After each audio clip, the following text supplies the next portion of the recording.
Get your hands off that till before I call the police on every last one of you."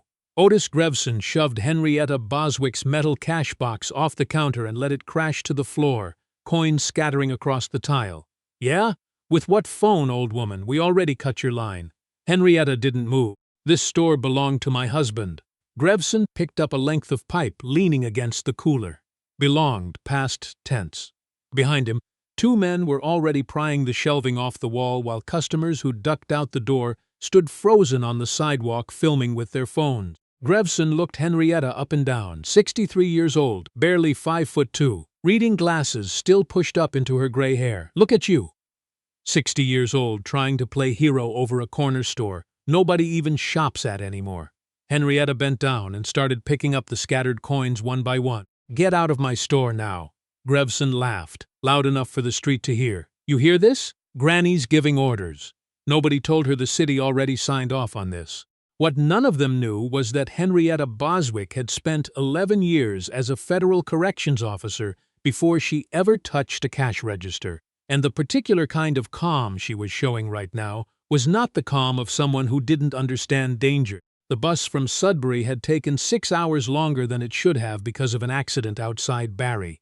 And, by the time Henrietta Boswick stepped off at the Gravenhurst depot, the October sky had already gone the color of wet concrete. She hadn't been back to her hometown in 4 years, not since she'd taken the live-in caregiving contract for an elderly client out west, work that paid enough to keep sending money home, but kept her too far away to visit more than once or twice a year. The last time she'd walked up Bridge Street, her sister Pearl had still been alive, still running the little convenience store their father had built with his own hands back in 1979, the store where Henrietta had stocked shelves as a girl, and where Pearl had died behind the counter 8 months ago from a stroke nobody saw coming. Henrietta took 5 steps toward the familiar storefront and stopped cold. The big front window, the one with Boswick's General hand-painted across it in gold letters her father had paid a signman to do, was smashed through. The awning hung at a sick angle, half torn from its brackets. The door stood propped open with a cinder block, and through it she could see the shelves stripped bare, the freezer case tipped on its side, the floor littered with broken glass and crushed cans. Standing in the middle of it, laughing, was a group of young men in work gloves and torn jackets, carrying crowbars, a sledgehammer, lengths of pipe. Henrietta counted 19 of them. Her mind, out of old habit, mapped their positions without her even meaning to do it. The one with the shaved head and a tattoo crawling up his neck was clearly in charge. The others kept glancing at him before they spoke, waiting for some unspoken approval. He noticed her standing on the sidewalk and grinned, showing a chipped front tooth. "You lost, Grandma?" "Store's closed. Permanently." Henrietta walked closer. Her shoes made almost no sound on the broken glass. Her hands stayed loose at her sides. "Who authorized this?" Her voice was level, almost conversational. The man laughed harder. "Name's Otis Grevson, and I'm doing exactly what the township paid me to do. Place was condemned. We're just helping it along." Behind the curtains of the buildings across the street, Henrietta could see faces watching. Mrs. Abernathy from the bakery, the Okonkwo family who ran the laundromat. People who had known her since she was 10 years old, people who had brought casseroles to Pearl's funeral. They looked frightened, and none of them moved. Grevson stepped forward, spinning a length of pipe in one gloved hand. Properties already transferred. Paperwork's filed. "You got no legal claim here, so I'd suggest you turn around and walk back to wherever you came from before someone gets hurt." Henrietta noticed a gray hatchback parked across the street. A woman behind the wheel, holding up a phone, angled toward the store. Recording. She noticed 2 of Grevson's men standing apart from the rest, not fidgeting like the others, carrying themselves with a stillness that had nothing to do with nerves, trained somehow. She noticed the uneven floor inside, the way the broken glass would scatter under running feet, the narrow aisle between the toppled shelves that would force anyone through single file. Henrietta noticed everything, but all she said was, "This was my sister's store." Grevson's grin twisted. "Was." Important word, that. "Your sister ain't around to protect it now, is she?" A few of the men chuckled. One of them, a skinny kid with a snake tattoo crawling up his forearm, stepped forward and kicked over a cardboard display of canned soup that had survived the wreckage so far. Cans rolled across the floor and out the broken doorway, bouncing off the curb. "Oops," he said, grinning. Slipped. Henrietta watched the cans roll to a stop against her shoe.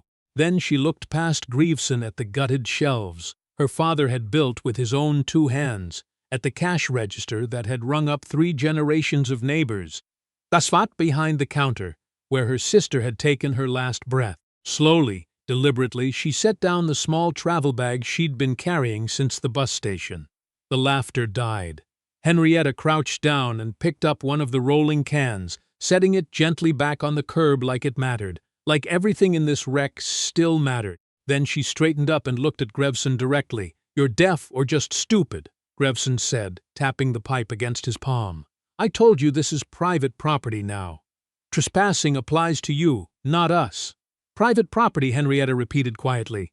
Grevson threw his head back and laughed. "Boy, you've been gone a long time if you think this whole strip still belongs to the little people.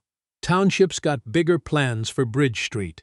Your sister's little store was sitting right in the way of something a lot more profitable." The men spread into a loose half-circle around her, 19 total, most carrying crowbars or pipe, a few with nothing in their hands at all, which was somehow worse.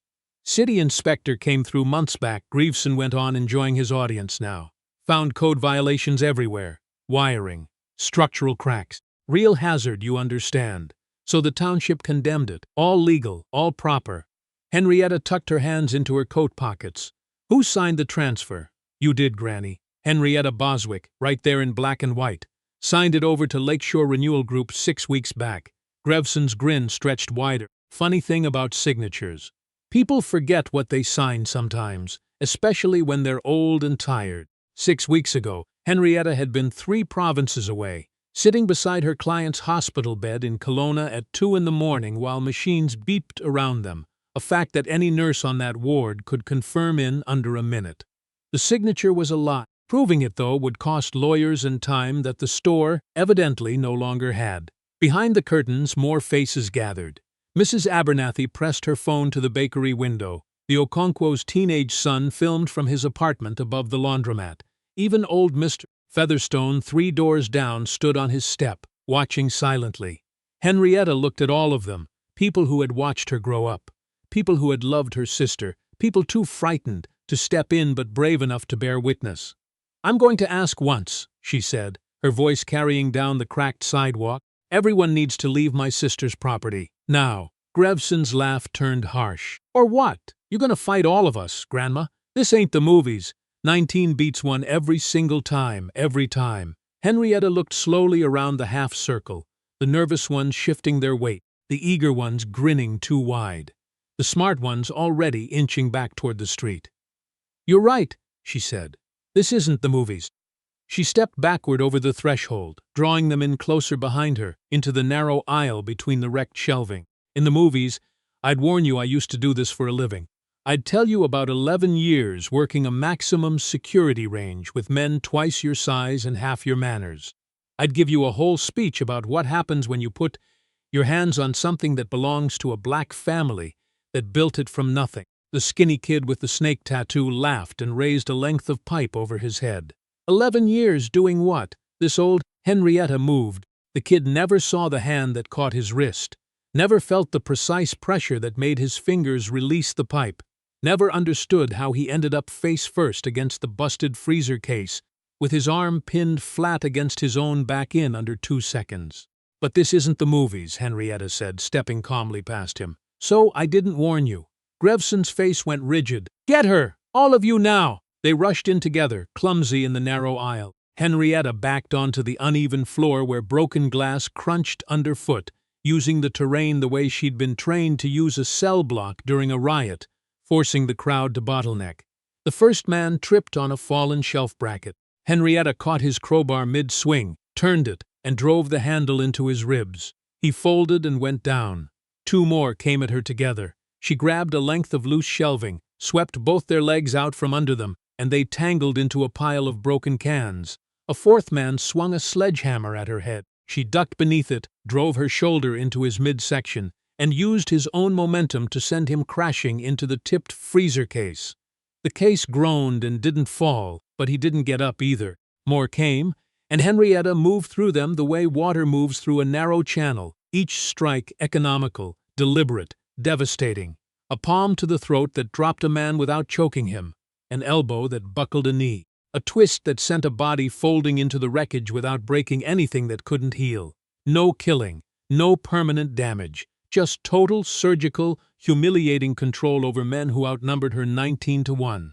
The phones across the street kept recording the methodical way a 63-year-old woman dismantled trained intimidation, the calm set of her shoulders while pipes and boards swung at her head and missed every time, the silence she kept while grown men groaned on broken glass around her feet. Grevson backed toward the doorway, pipe forgotten and dangling at his side. For the first time, something like fear crossed his face.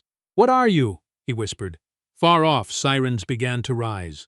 Police cruisers flooded onto Bridge Street within minutes, red and blue light washing across the shattered storefront, and the stunned faces pressed to the windows of every shop nearby. Henrietta stood perfectly still in the wreckage, hands visible at her sides, breathing controlled, surrounded by 17 groaning men and splintered shelving. The first officers shouted commands that overlapped into chaos. "Hands up! Get down! Nobody move!" Henrietta complied with everything at once, somehow managing to look entirely unthreatening while 17 men writhed on the floor around her.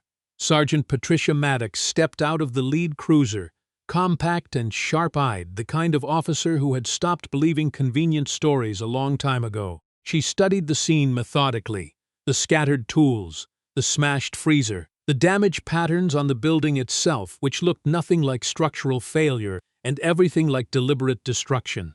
"Sergeant." Grevson struggled upright, blood running from his nose. "That woman attacked us. We had township orders."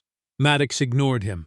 She looked instead at the phone still recording from across the street, then at the weapons scattered across the floor, every single one belonging to Grevson's crew, none anywhere near Henrietta. A woman in a municipal blazer crossed the street toward them, carrying a tablet and the unhurried confidence of someone who dealt in official paperwork every single day. "Sergeant Maddox, I'm Constance Oduya, Township Building Inspector. I'm the one who called this in." Maddox turned. "You saw what happened? I recorded the whole thing." Constance held up her phone.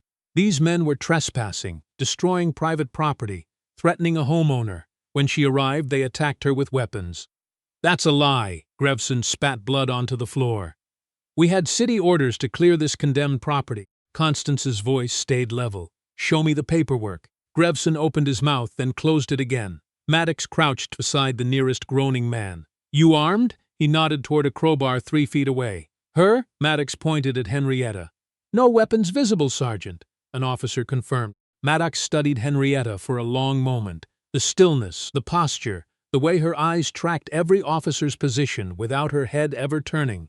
"Correctional services. High-level training. Cuff them," she ordered, pointing at Greveson's crew. "Start with the loud one." "This is ridiculous," Greveson screamed as cuffs clicked around his wrists. "That woman could have killed every one of us. She's trained to kill." "But she didn't kill you," Henrietta observed quietly. "Interesting choice for someone so dangerous." Officers moved through the wreckage collecting weapons and statements while neighbors, finding their courage at last, came forward one by one. An elderly man approached Henrietta hesitantly. "Thank you," he said. "They've been terrorizing this whole block for months." A young mother nodded. "My kids haven't played outside since this started." Henrietta felt something loosen in her chest that she hadn't expected. Hope, maybe the system could still work without her having to do all of this alone. Constance moved closer as the crowd thinned. "Don't relax yet," she said quietly. Henrietta studied her face. "What do you mean?" "This wasn't random vandalism," Constance said. 6 properties on this strip have been condemned in the past 8 months. Every owner who refused to sell got their building declared unsafe within weeks. The warmth in Henrietta's chest went cold. "My sister's store?" "Was on the list before she died." Constance pulled a folder from her blazer and handed over a property transfer document. Pearl Boswick's name was typed at the top. Below it, a signature that matched Henrietta's handwriting almost perfectly.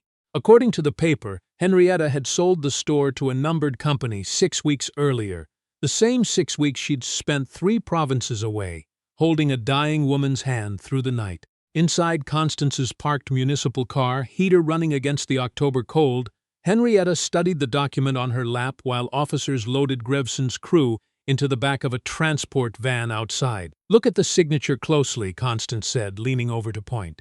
"It's good. Too good." Henrietta examined her own forged name, the loops, the pressure, even the particular way she crossed her T's. Someone had studied her handwriting extensively. "6 weeks ago I was in British Columbia," she said, "with a client. Hospital records can prove it. Can you get those records?" "My agency can, but it'll take time, and they're counting on you not having any." Constance opened a second, thicker folder.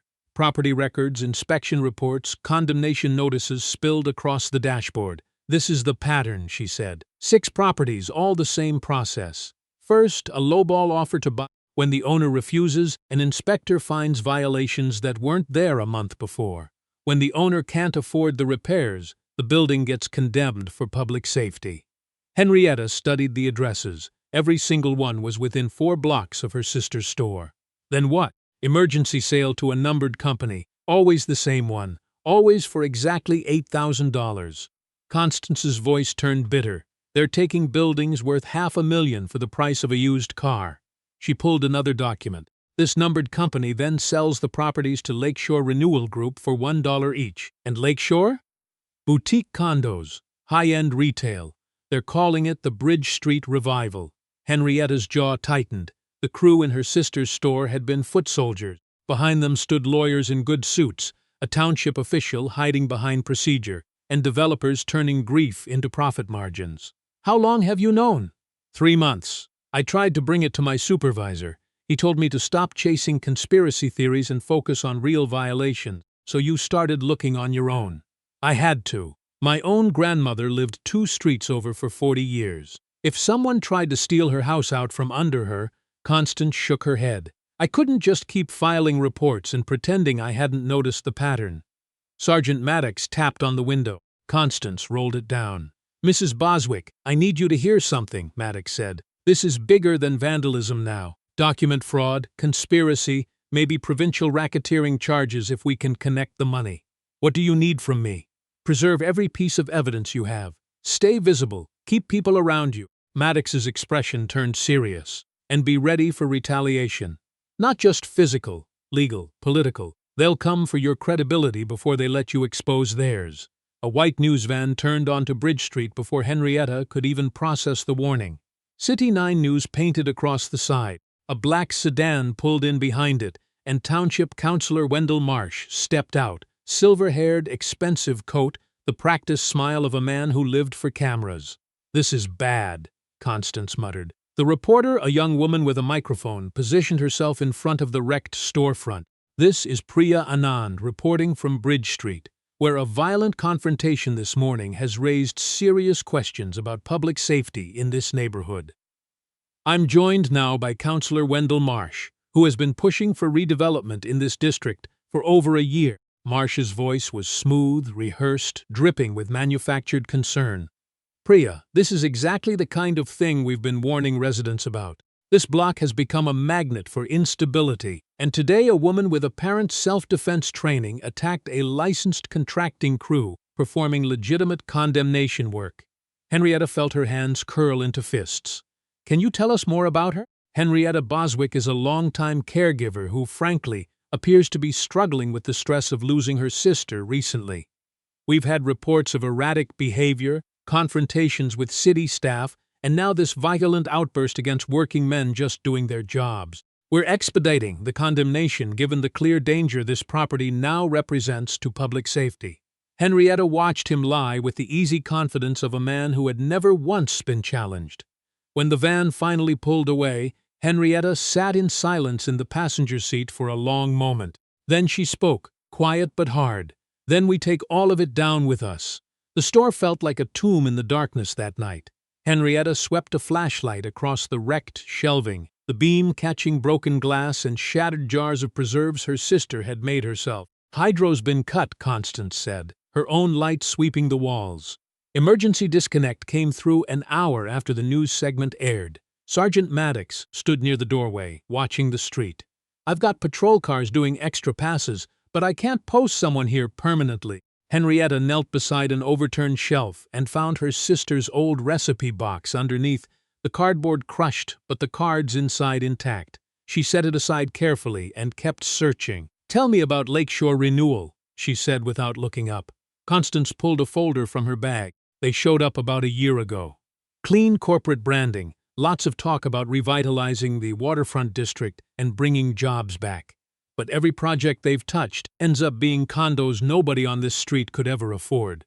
"They don't buy directly," she went on. "They use numbered companies, different name every time, to make the money harder to trace." "What's Marsh's connection?" Henrietta asked. "His wife sits on Lakeshore's Community Advisory Board," Maddox said from the doorway. "Officially, that's volunteer work. Unofficially, she's paid $40,000 a year as a consultant." Henrietta's flashlight caught something metallic wedged beneath a collapsed shelf. She pulled at the wreckage carefully and found her sister's old metal recipe tin, dented but intact. She held it close, remembering Pearl sitting behind the counter every evening, writing out new recipes in her careful handwriting, telling her stories about their grandmother's bakery back in Nova Scotia. "Grevson made bail in 3 hours," Maddox said. "That takes money and connections most men like him don't have." Constance nodded grimly. "Someone made calls, someone with influence." Henrietta pried open the tin. Inside were recipe cards, a few buttons, a spare key. But tucked beneath the cards was something she didn't remember her sister owning. A small digital voice recorder no bigger than a thumb. "What's that?" Constance asked. Henrietta turned it over in her palm. "I don't know. It wasn't mine." Before she could examine it further, headlights swept across the broken window. Voices carried from the street, harsh laughter, truck doors slamming. Maddox stepped onto the cracked sidewalk, her hand drifting toward her belt. "We've got company." Through the shattered window, Henrietta saw Otis Grevson climbing out of a pickup truck with 5 men behind him, fewer than before but moving with a confidence they hadn't had that afternoon. Grevson carried a hammer and a folded sheet of paper. He walked straight to the doorframe, ignoring Maddox entirely, and nailed the paper to the wood with hard, deliberate strikes. "Demolition notice," he called out, his voice carrying into the dark. "Effective in 72 hours. Town says this dump's coming down whether you're standing in it or not, Granny." Henrietta stepped toward the door, but Constance caught her arm. "Don't," she whispered. "That's exactly what he wants." Grevson grinned in the flashlight beams. "You've got 3 days to pack up your dead sister's junk and clear out. After that, the bulldozers finish what we started." One of his men spat toward the building. "Should have stayed wherever you were, hero. Nobody wants you here." Henrietta felt the old familiar focus settle over her, the same stillness that had carried her through 11 years of locked corridors and worse men than this. But this wasn't a cell block. This was her father's store, her sister's grave by another name, and these men wanted her to make a mistake that would end up on the next morning's news. She stayed silent. Grevson waited for a reaction that never came. When it didn't, his grin faltered just slightly. 72 hours, he repeated, but the swagger had thinned. He jerked his head and his men climbed back into the truck. As the taillights disappeared, Maddox exhaled slowly. "You handled that right," she said. "He wanted you to swing." Henrietta looked at the demolition notice, then down at the recipe tin in her hands. "We need proof," she said quietly. "Something so solid no councillor, no reporter, no judge can bury it." Constance nodded. "I've got more files at my office. Permit applications, bank records, inspection logs going back 2 years. If we can tie Lakeshore to Marsh and to Grevson, we might have something real." Maddox checked her watch. "I'll run background on everyone involved, see if there are other complaints, other patterns." Henrietta slipped the small recorder into her coat pocket. Whatever was on it, her sister had hidden it for a reason. "Tomorrow," she said. "Your office. We build a case they can't tear down." Sunrise painted Constance's small municipal office gold by the time Henrietta pushed through the door carrying a plastic bin of water-damaged paperwork salvaged from the store. "Good morning," Constance said, not looking up from a stack of files. "I've been here since 4. Henrietta set the bin down and studied the conference table, already covered in color-coded sticky notes and property maps. Her old corrections training kicked in without her asking it to, treating the scattered paperwork like intelligence gathered before a transfer. "Show me the pattern," she said. Constance pointed to a map of Bridge Street taped to the wall. Red pins marked condemned buildings. Blue pins showed transferred properties. Green pins marked families who'd sold under pressure without a fight. 3 fronts, she explained. Otis Grivson and his crew provide the muscle. Councillor Marsh uses his position to fast-track condemnations and bury appeals. Lakeshore Renewal hides behind shell companies and lawyers, but they hold the money. Henrietta studied the map. The whole strip was covered in pins. How many families? 11 displaced in 7 months. Your sister was number 12. The office door chimed.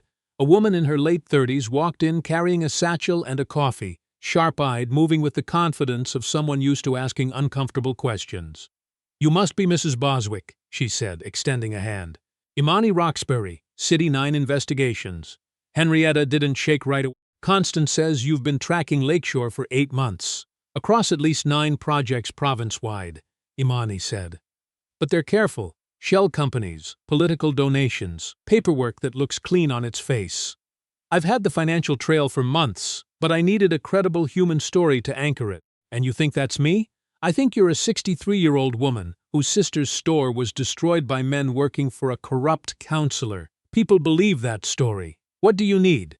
Everything. Documents, testimony, on-record interviews. But I verify every claim before this goes public. One mistake and they discredit all of us." That afternoon, Henrietta followed Imani's car to a rundown motel off the highway, where a man named Desmond Okafor opened the door of room 14 with tired eyes and calloused hands. Inside, his wife sat on one bed while their daughter did homework on the other, their entire life compressed into garbage bags.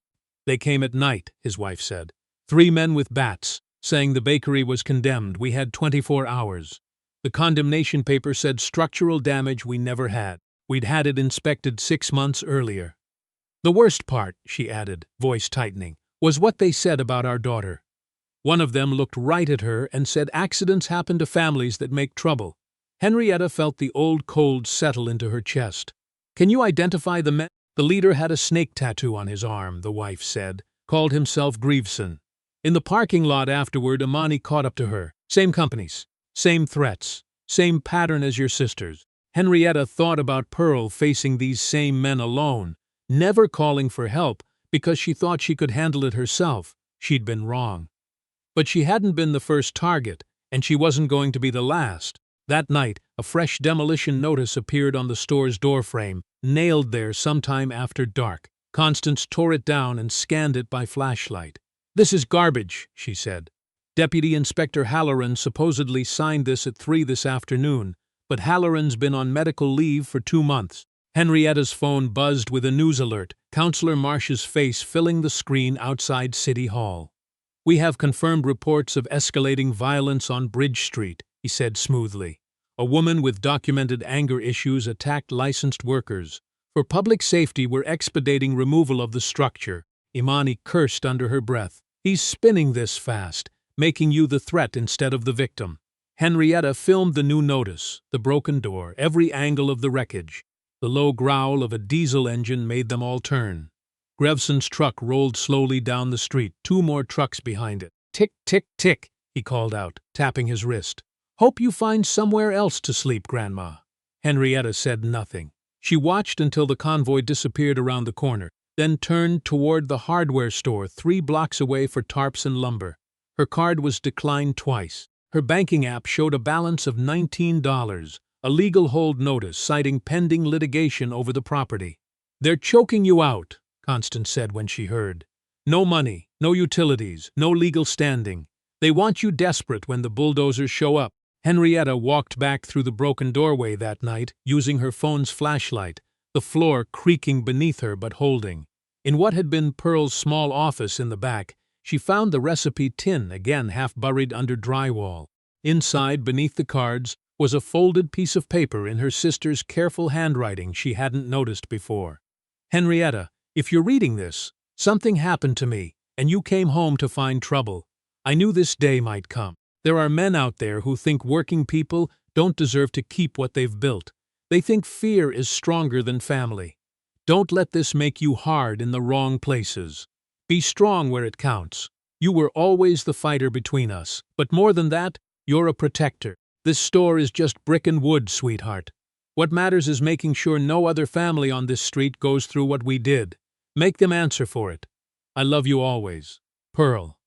Henrietta read it 3 times in the dark, her sister's voice rising up through the silence. The demolition notice gave her 72 hours to save the building. Her sister's letter gave her something larger than that, a reason that went beyond these four walls. Lakeshore Renewal's office occupied 2 glass floors downtown, where men in good suits made decisions about a neighborhood none of them had ever lived in. Councillor Wendell Marsh paced behind a conference table, his polish cracking under pressure. "You told me this would be simple," he snapped at Otis Grevson, who slouched in a chair with fresh bruises across his face. "One old woman. Scare her off and we close out the block." "Nobody told me she used to run a cell block," Grevson muttered. "She put 19 of us on the ground like we were nothing. 20 grown men," Marsh's voice rose, "and on camera by one homeowner. Do you understand what this does to the timeline?" The door opened without a knock, and a man in dark tactical clothing walked in, controlled, precise, his eyes carrying the particular bitterness of a career that had ended badly. Lieutenant Colonel Malik Dawson, retired, moved like a man who had spent decades being obeyed. "Mr. Dawson," Marsh said, relief flooding his voice. "Thank you for coming on short notice." Dawson nodded toward Grevson. "This the one who got embarrassed?" "Watch your mouth." Grevson started to rise, but Dawson's stare put him straight back down. "Show me the footage." He watched the phone videos in silence, studying the way Henrietta moved through the crowd, her positioning, her timing, the spaces she used and the ones she forced her attackers into. "Run it again," he said. This time he watched how she assessed threats before they arrived, how she used the wreckage itself as a weapon, how she disabled men twice her size with almost no wasted motion. He had seen enough operators in his career to know the difference between someone who got lucky and someone who had for this her entire working life. "Well," Marsh demanded, "can you handle her?" "This woman is not a frightened homeowner," Dawson said. "She's deliberately holding back." "What does that mean?" "It means if she'd wanted to put any of those men in a hospital, she would have. Instead, she humiliated your crew and walked away clean." "Are you saying we can't stop her?" "I'm saying you've been playing checkers against someone who ran a maximum security range for over a decade." He turned to the window. "But people like her have a weakness. They believe in the system. They protect civilians. They try to work within the rules. So how do we use that?" "We don't go at her directly," Dawson said. "We go at her reputation, her legal standing, her support network. We isolate her, and if that doesn't work, we make sure any confrontation happens where the cameras show her as the aggressor." Across town, Henrietta sat in Constance's cramped office while Imani interviewed family after family who'd been pushed off Bridge Street, each story following the same script: inspection, condemnation, intimidation, forced sale. Sergeant Maddox arrived partway through the third interview, her expression grim. "We need to talk privately," she said, and pulled Henrietta into the supply closet. "My department has leaks," she said quietly. "Someone's feeding information to Marsh's office. They know we're building a case. They know you have allies now." Henrietta nodded. "Then we move faster." When they returned to the main office, Constance was staring at her screen, face pale. "You need to see this." Financial records pulled through a public information request showed a payment from Lakeshore to Dawson Tactical Consulting, $45,000, dated the same day. Henrietta's sister's harassment complaint had vanished from the municipal records. Harbor officials had received it, logged it, and then it simply disappeared from the system. The room went quiet. Henrietta felt something cold settle in her chest. Pearl hadn't died quietly. She'd fought, filed a complaint, asked for help. And someone had made sure that help never came. The Bridge Street Community Hall smelled of old coffee and floor polish, folding chairs arranged in a loose circle under fluorescent light. Henrietta stood near the front as neighbors filed in slowly, some glancing over their shoulders before stepping through the door. "Thank you for coming," Henrietta began once 18 people had gathered. "Most of you know why we're here. Some of you lived it." A man in his 60s raised his hand. "What about the crew?" Grevson said he'd burn down anyone who talked to reporters. "Otis Grevson is this room's past," Henrietta said simply. "We're building this room's future." Sergeant Maddox stepped forward. "I can't promise the system is perfect, but I can promise every statement here gets filed properly and protected. The law still works when people use it right." Imani held up her recorder. "Everything stays sealed until we have enough to protect everyone at once. No one gets exposed alone." For the next hour, the stories poured out. Surveillance footage of strangers photographing houses, threatening text messages, buyout calls followed within days by inspection notices. One elderly man pulled out his phone and scrolled to a video his grandson had filmed of Grevson's crew, walking through his backyard 2 days before the inspector arrived, pointing at the foundation, the fence, the roof. Same inspector who found problems that weren't there the week before, he said. "Can you send that to me right now?" Constance asked. "Already did," the man said, soon as the meeting was announced.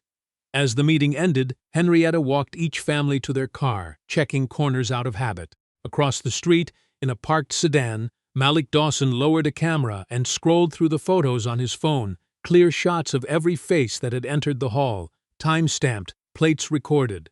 He selected the clearest images and sent them to Councillor Marsh with a short message. Problems getting bigger. The newsroom at City 9 buzzed with quiet chaos as Amani Roxbury reviewed her final draft one last time before publishing it live at 6:47 the next morning, a story exposing the web of shell companies and falsified inspections tied to Lakeshore renewal. By 8, her phone wouldn't stop ringing. Lawyers called offering help. Residents from other neighborhoods called in with stories that matched the pattern exactly. By 10, protesters had gathered outside City Hall with handmade signs reading "Marsh must go" and "Stop stealing our street." Sergeant Maddox called the Crown's office, requesting warrants for Grevson and 4 of his crew. By noon, a judge had granted a temporary injunction, halting the demolition of the Boswick property pending investigation. Henrietta stood in front of the wrecked store reading the order while neighbors gathered around her. Mrs. Abernathy hugged her arm. "You did it," Mr. Featherstone said, shaking her hand. "You actually did it." For the first time since coming home, Henrietta allowed herself a small smile. But Malik Dawson was not finished. At 2 in the morning, fire alarms screamed through the building that housed Constance's office. By the time firefighters extinguished the blaze, every inspection report, every backup drive, every printed file had burned to ash. An hour later, City 9's server farm reported a catastrophic intrusion, corrupted data injected into the published story's source file. At 4 in the morning, a grainy video appeared across social media, showing a woman in dark clothing attacking 3 men near a construction site, until someone noticed the timestamp didn't match anything that had actually happened that week. Most people didn't look that closely. By 6, Councillor Marsh stood outside City Hall, the smoking building behind him. "This is what happens when we allow unstable individuals to terrorize a community," he said.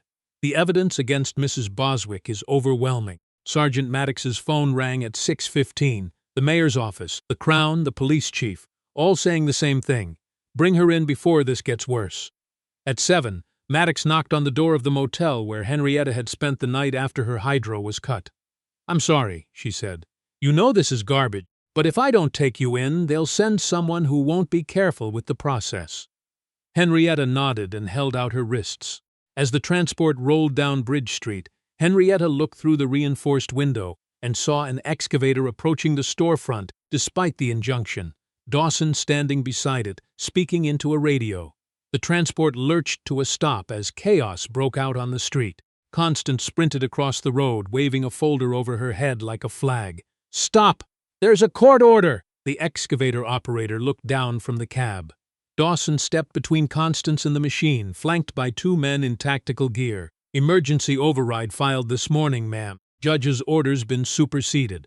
"That's impossible," Constance said. "I checked the system 30 minutes ago."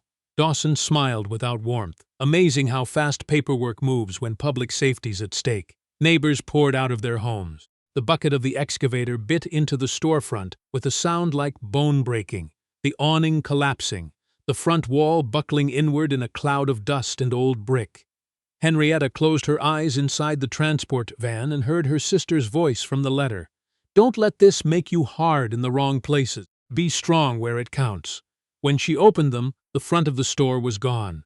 20 minutes later, Henrietta sat alone in an interview room, still cuffed to a metal table, the walls the color of old bone. Sergeant Maddox came in with coffee she didn't touch and a folder she opened slowly. "Preliminary review shows the video has time-stamped inconsistencies, but the public doesn't care about technical details right now. They see you attacking people." "How many believe it?" "Too many." The mayor's office wants you charged with assault and destruction of public property. Henrietta stared at the table, shoulders dropping for the first time since this had started. They took everything, she said quietly. Then her eyes lifted slightly. She studied the still frames from the fabricated video spread across the table, her old training kicking in without effort. "Sergeant," she said suddenly, "in this frame here, look at the reflection in that truck's side mirror."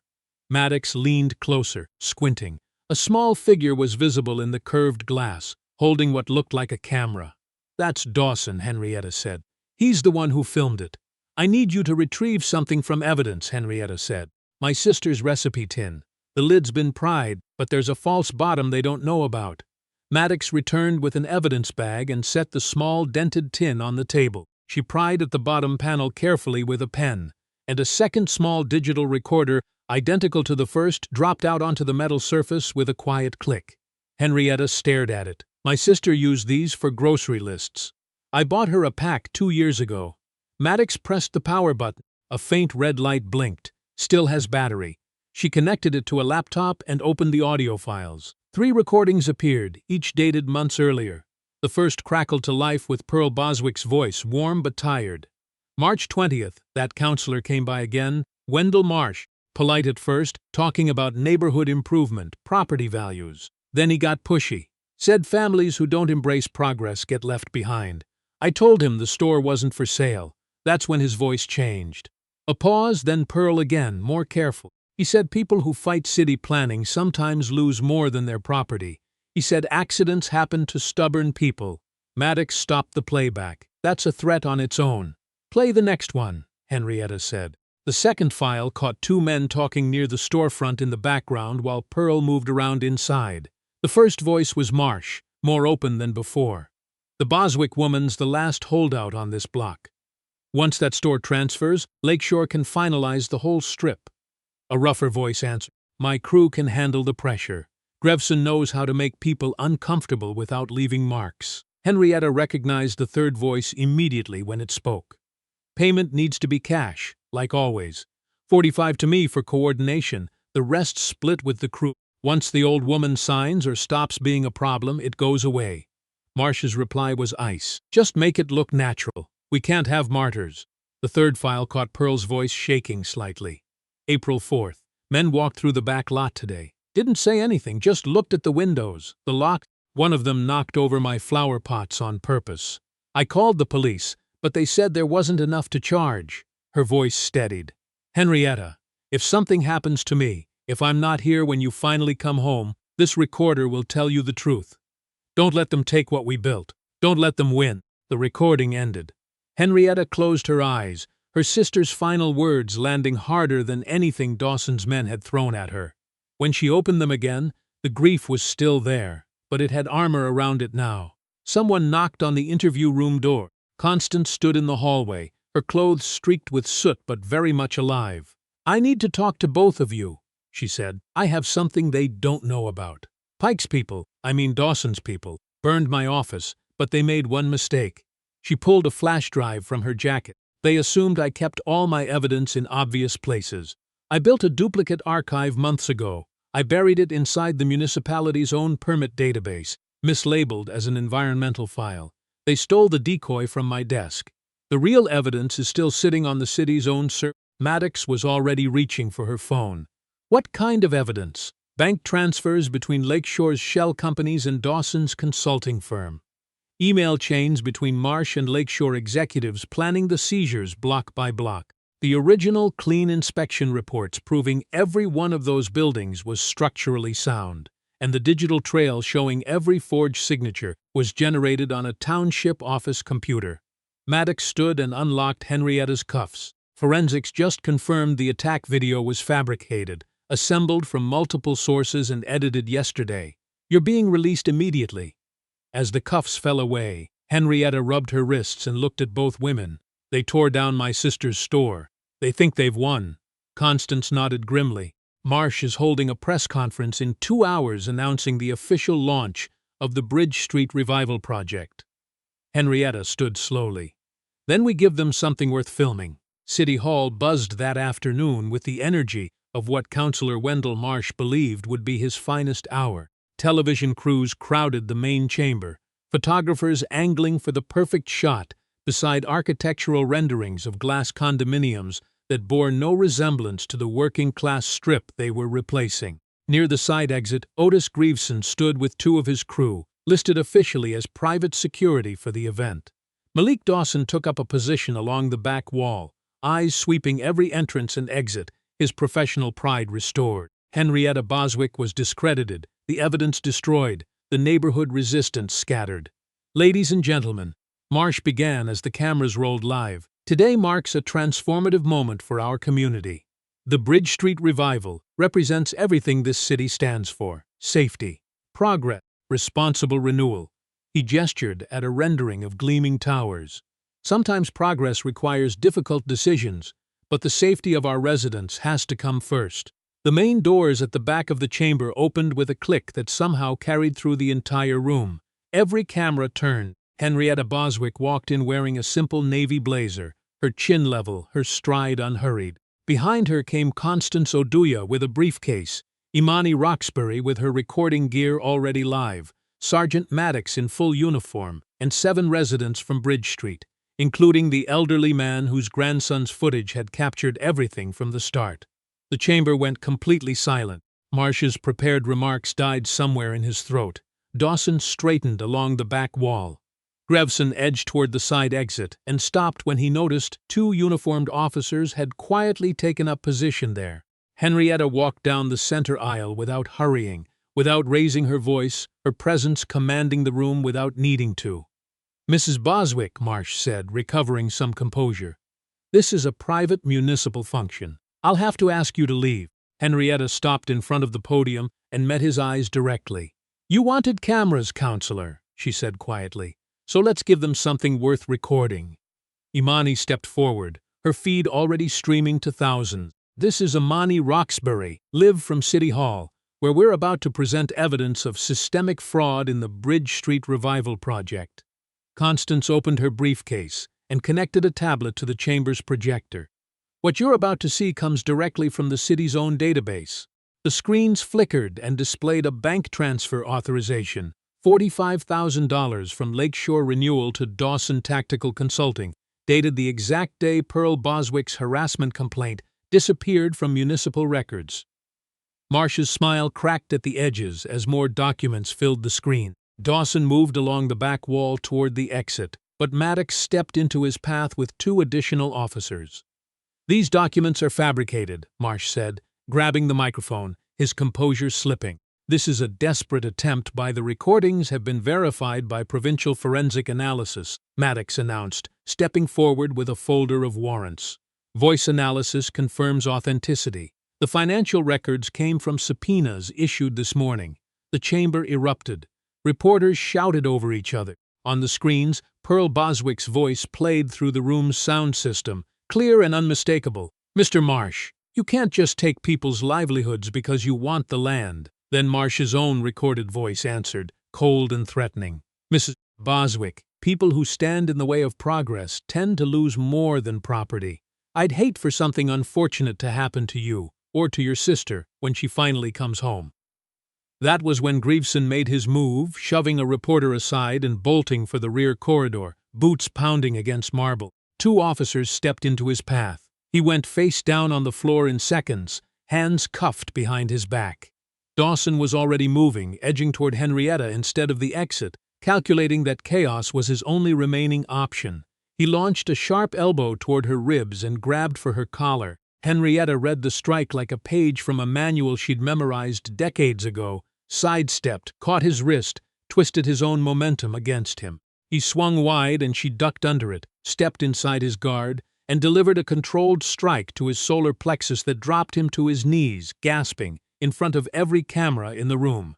The entire exchange lasted less than 30 seconds. "Nobody move," Maddox shouted, approaching Marsh with cuffs ready. "Wendell Marsh, you are under arrest for conspiracy, fraud, and witness intimidation." Marsh backed away from the podium where, minutes earlier, he'd planned to celebrate his victory. "You can't do this. I'm an elected official. Not for felony charges, you're not," Maddox said, snapping the cuffs shut. Near the entrance, two men in expensive suits tried to slip out quietly. Lakeshore executives. Federal investigators stepped into their path, badges raised. "Nobody leaves," one announced, "until we've spoken to everyone in this room." Henrietta walked calmly to the evidence table where Maddox had placed her sister's small recorder, picked it up, and held it gently in her palm as the entire network that had destroyed her sister's store was led away in handcuffs around her.